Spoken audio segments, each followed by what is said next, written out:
Morning. Welcome to One Financial Markets Morning Commentary. I'm Andrew Johnston. Just going to go over a few things that happened yesterday and look ahead of today. Small pullback in the dollar yesterday. Not really much going on, not really much of interest, apart from Dow and S&P's all hitting new highs. 22,000 for the Dow, which is just amazing. At 72 out of 72 companies beat expectations in S&P. The average is usually 64. So basically, actually, markets have been having it off. I mean, they're looking very buoyant at the moment. Trump's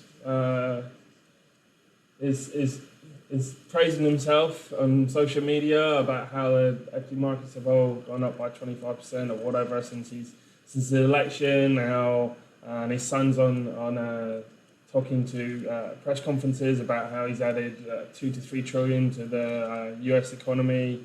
Great, fantastic. Ronald Reagan was supposed to do that as well, by the way, and the market collapsed.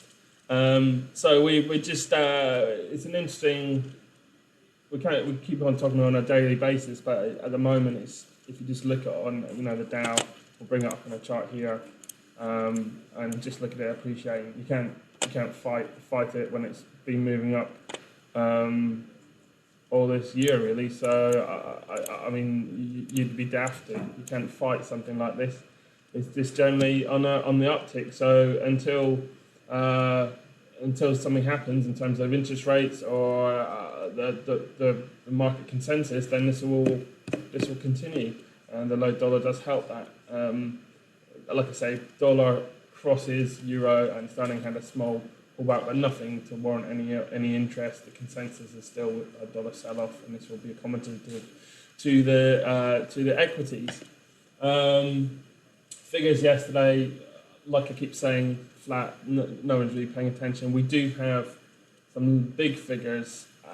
One large figure today, and Bank of England on Thursday, and then obviously the non-farm payroll on Friday. So everything will start to mellow down before these payroll numbers, and for us to see how many jobs have been created. Now, the main figure today is ADP, which is the private sector non-farm payroll, if you want to call it, and that is at 115 today, and its survey is 190k, and prior was 158k. So what we're looking for here is the basic growth of jobs in this private sector. Now, the ADP, that's the percentage of that which accounts for the workers, the entire gross of the American GDP, is around about 20%. The non-farm payroll, which is on Friday, accounts for 80%. So the ADP is only 20% of the actual overall GDP picture for the US, but it can give us some sort of indicator. Once again, it's only 1/5, so let's not get carried away with how important it is. It's an indicator. It can show us how there's a job increase certainly in that sector, but there's another 80% out there which is unknown until Friday. So we look at the ADP so you can give us some inkling or idea about job growth in general, but then the payroll number on Friday can be completely different. So we do wait for it and see how this affects the dollar today. Positive number should be healthy, good for the dollar. Negative number should be bad for the dollar. Like I say, the survey is 190. The prior is 158. We'll see what comes of that. Notable stuff I've been looking at, and this is more of a technical side. So we've been mainly focused on euro dollar, gold, and equities, but I'd want to look at other products which we offer, and in particular the German 30 or the DAX 30. And something that's quite interesting that's happened in this, which is from a technical perspective, we should always be aware of. Now, I did mention a couple of videos ago about the potential for gaps to be filled, and that we should always be wary of where gaps are on the chart. And if we look at this lovely chart here, we can see there was a gap in this period here, just in April. And as we came further and further towards this gap, we have now filled it. Now,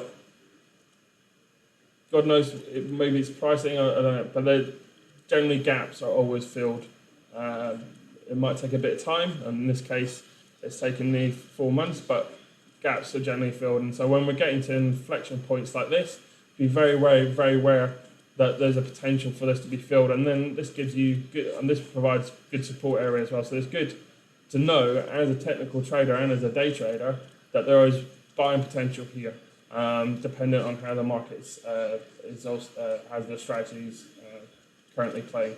So just something to look at on when you're looking at your charts in a daily, maybe a 4-hour chart, and just look for these points of where prices have been missed out because the gaps aren't open, and the relative market to where these gaps are, because there's always opportunities here. So see here, the gap's been filled, and we've had some decent buying opportunities there. So traders look at this, and we'll look at areas like this in order to take advantage of.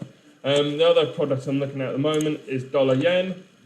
Just zoom out like that, and once again, I mean, just look at this. This is technical. This is support resistance, consolidated, range bound, and dollar yen is can be one of the most aggressive crosses, but also can, when it finds a range like this, it'll be perfect for you guys who are day trading out there. What Japan as an entity probably owns around about 23% of US debt.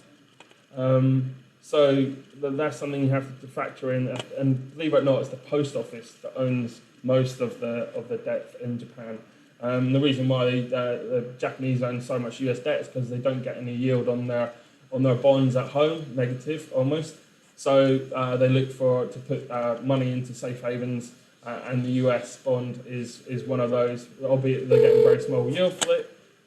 That's why they plough into that. And so we have to be very careful that when asset managers, particularly the post office, start to sell out of their US bonds, meaning they're selling dollars, they will then have to buy yen. So if they're selling dollars, buying yen, it's going to affect this whole setup. So we always have to be wary of that. And we take into consideration by looking at the 10-year T-note or the UST bond, which is a 30-year. So it's just something else to take note of. I mean, once again, then we have support here, which is quite confident that this is holding. However, if we break through this 109.46 and then 108.30 level, once again, there's nothing holding it up. And the way the dollar's been playing out recently in terms of its negative consensus is that there could be opportunities here. So watch for breakouts here, but also that from a charting perspective, as of now, if we just take the other things out of the market, it looks quite nice. So what we'll do is we'll just